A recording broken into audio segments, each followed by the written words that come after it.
Selamat berjumpa kembali dalam tutorial kita pengolahan data dengan Smart PLS. Setelah selesai menggambar part diagram pada bagian sebelumnya, sekarang kita akan beralih ke tahap pengolahan data yang pertama, yaitu outer model, dan bagian yang lain nantinya kita akan mendiskusikan tentang inner model, structural equation modeling, SEM, yang berbasis varian atau PLS path modeling. Terdapat komponen penting yang disebut sebagai outer model atau model pengukuran. Outer model juga dikenal sebagai pengukuran bagian luar, dirancang untuk menentukan hubungan antara variabel laten dan indikatornya. Proses pengujian outer model ini melibatkan penggunaan prosedur PLS algorithm. Tujuan dari uji outer model ini adalah untuk menspesifikasikan dan memvalidasi hubungan antara variabel laten, konstruk abstrak yang tidak dapat diukur langsung, dengan indikator-indikator yang dapat diukur. Dengan menggunakan PLS algorithm, penelitian dapat memastikan bahwa indikator yang dipilih dengan tepat merefleksikan dan mengukur variabel laten yang dimaksud. Langkah-langkah dalam uji outer model melibatkan penilaian kualitas indikator melalui parameter seperti outer loading, composite reliability, CR, dan average variance extracted, AVE. Outer loading mengukur sejauh mana indikator mencerminkan variabel laten, CR mengukur konsistensi indikator dalam mengukur variabel laten, sedangkan AVE menilai kemampuan indikator dalam menjelaskan varians dari variabel laten. Pentingnya uji outer model terletak pada aspek validitas dan reliabilitas pengukuran, yang merupakan dasar penting dalam memahami dan menerapkan analisis struktural dengan akurat.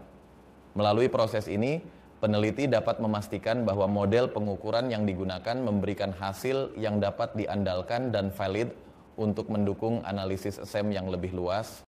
Dalam outer model, hal-hal yang perlu dianalisis adalah: pertama, convergent validity, outer loading; kedua, contract reliability; ketiga, average variance extracted, AVE; keempat, discriminant validity; kelima, cross loading; dan keenam, undimensionalitas model.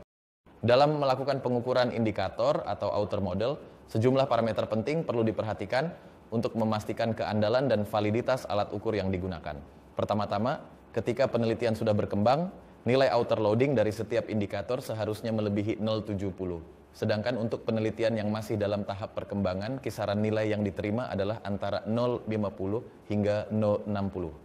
Selanjutnya, construct reliability, CR, yang dihitung menggunakan Cronbach alpha perlu melebihi 0,70, menunjukkan tingkat konsistensi indikator dalam mengukur variabel laten.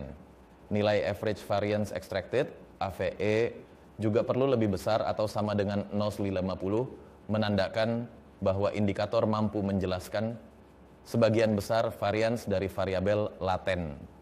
Selain itu, untuk memastikan validitas diskriminan, nilai akar AVE seharusnya lebih besar dari korelasi antar variabel laten. Pemuatan silang, cross loading, juga penting, di mana nilai loading dari masing-masing item pada konstruknya harus melebihi nilai cross loadingnya. Terakhir, untuk menilai undimensionalitas model, pastikan bahwa nilai indikator composite reliability dan alpha Cronbach melebihi 0,70, menandakan bahwa model yang digunakan bersifat unidimensional. Sekarang mari kita mulai melakukan pengujian outer model. Caranya, pertama, buka kembali part diagram, kemudian layar akan menampilkan diagram jalur yang sudah dibuat. Selanjutnya, klik menu Calculate untuk memulai melakukan kalkulasi. Dan kemudian untuk pengujian outer model kita pilih PLS algorithm. Selanjutnya untuk eksekusi kita klik Start Calculate dan abaikan untuk format lain. Tunggu beberapa saat dan PLS akan menampilkan hasil pengujian outer model seperti yang ditampilkan di layar ini. Untuk penilaian outer model, kita fokus dulu pada nilai outer loading sebelum menilai kriteria yang lain, seperti telah dijelaskan di awal bahwa nilai outer loading yang disarankan adalah lebih besar 0,70 untuk penelitian yang sudah berkembang dan berkisar antara 0,50 sampai dengan 0,60 untuk penelitian yang baru berkembang. Dalam contoh ini kita gunakan 0,70 untuk melihat apakah suatu indikator valid atau tidak. Kemudian kita klik menu outer loading dan layar akan menampilkan nilai outer loading dari setiap indikator masing-masing variabel. Indikator yang berwarna hijau menunjukkan bahwa indikator tersebut valid dan yang berwarna merah menunjukkan indikator tersebut tidak valid. Berdasarkan angka yang ditampilkan di layar, terdapat satu indikator yang tidak valid, yaitu KI5 dari variabel kepemimpinan inklusif. Maka indikator tersebut harus dikeluarkan dari model. Untuk menampilkan diagram jalur yang telah memiliki nilai outer loading-nya, kita klik kembali menu diagram model yang ditampilkan di bagian atas gambar. Di situ bisa kita lihat bahwa indikator KI5 memiliki nilai outer loading yang lebih kecil dari 0,70 dan indikator ini akan kita hapus dari model. Cara menghapusnya, klik kanan pada indikator KI5, kemudian klik delete, maka indikator tersebut sekarang telah dihapus dari model. Dengan demikian, indikator variabel kepemimpinan inklusif yang awalnya berjumlah 5, sekarang sisanya hanya 4 saja. Setelah indikator dihapus, selanjutnya lakukan calculate ulang. Caranya klik calculate, lalu pilih PLS algorithm, klik start calculate, dan abaikan format lainnya. Tunggu beberapa saat sampai PLS menampilkan hasil terbaru. Sekarang PLS telah menampilkan hasil terbaru. Fokus kita akan memeriksa kembali nilai outer loading. Klik outer loading dan lihatlah bahwa semua nilai outer loading dari semua indikator sudah berwarna hijau. Dengan demikian, semua indikator sudah dikatakan valid dan sudah dapat digunakan untuk mengecek kriteria berikutnya yang disyaratkan dalam outer loading.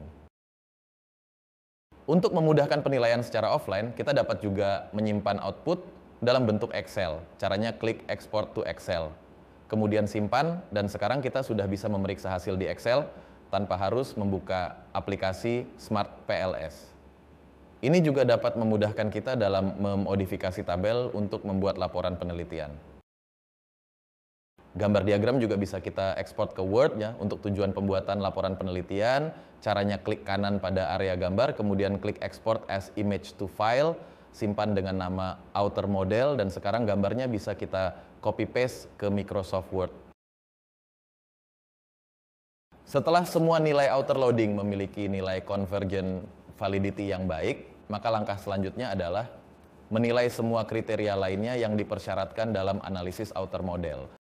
Adapun kriteria lainnya yang perlu dinilai dalam analisis outer model adalah pertama, contract reliability, kedua, Cronbach alpha, ketiga, average variance extracted AVE, keempat, discriminant validity, kelima, nilai akar AVE, keenam, cross loading, dan ketujuh, undimensionalitas model.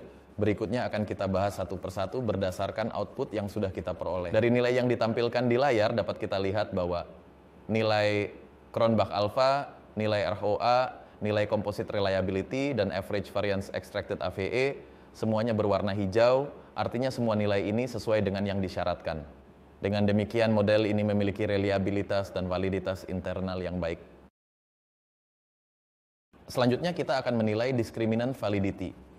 Ada dua kriteria yang perlu dinilai, yaitu kriteria yang disampaikan Fornell-Larker dan cross-loadings.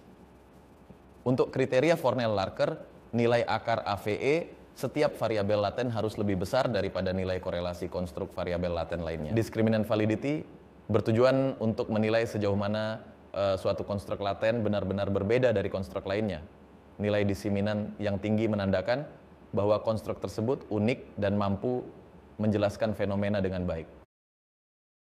Caranya, klik kembali menu Discriminant Validity dan perhatikan nilai dalam kotak warna hijau adalah nilai akar 2 dari AVE, dan nilai tersebut harus lebih besar dari nilai korelasi konstruk pada variabel laten lainnya.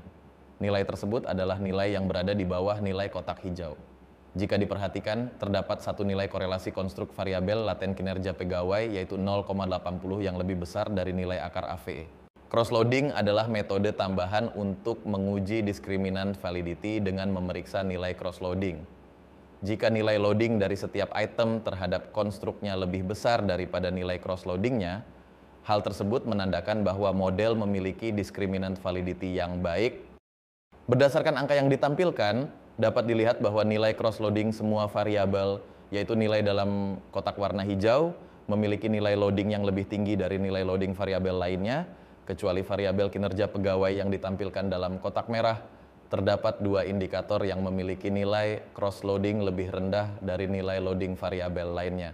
Ini bermakna variabel-variabel kinerja pegawai memiliki validitas diskriminan yang kurang baik. Yang terakhir adalah uji unidimensionalitas dalam model dilakukan untuk memastikan bahwa tidak ada masalah dalam pengukuran. Pengujian tersebut melibatkan penggunaan indikator composite reliability dan alpha Cronbach, di mana nilai cut-off untuk keduanya adalah 0,70. Jika kedua nilai ini memenuhi atau melebihi batas tersebut, hal itu menandakan bahwa model memiliki dimensi tunggal atau unidimensional. Sebaliknya, jika nilai-nilai tersebut di bawah 0,70, mungkin ada keraguan terhadap kemampuan model untuk mengukur konsep tunggal secara konsisten. Dengan demikian, uji unidimensionalitas membantu memastikan keandalan dan kualitas pengukuran dalam analisis konstruk. Berdasarkan hasil perhitungan diperoleh nilai Cronbach alpha dan composite reliability memiliki nilai lebih besar dari 0,70, hal itu menunjukkan bahwa model memiliki dimensi tunggal atau unidimensional yang bagus. Dalam mengakhiri sesi pengujian outer model, kita telah menjelajahi berbagai aspek penting, termasuk validitas diskriminan, unidimensionalitas model, dan ukuran keandalan seperti composite reliability dan alpha Cronbach. Pengujian ini memberikan keyakinan pada kecocokan antara konstruk dan indikator yang digunakan, serta memastikan bahwa alat pengukuran yang dikembangkan dapat diandalkan dan valid. Terima kasih telah mengikuti langkah-langkah ini dan selamat berjumpa kembali pada bagian ketiga, yaitu pengujian inner model. Semoga perjalanan analisis data kita dengan Smart PLS berlanjut sukses dan memberikan wawasan yang berharga. Sampai jumpa kembali. Wassalamualaikum warahmatullahi wabarakatuh.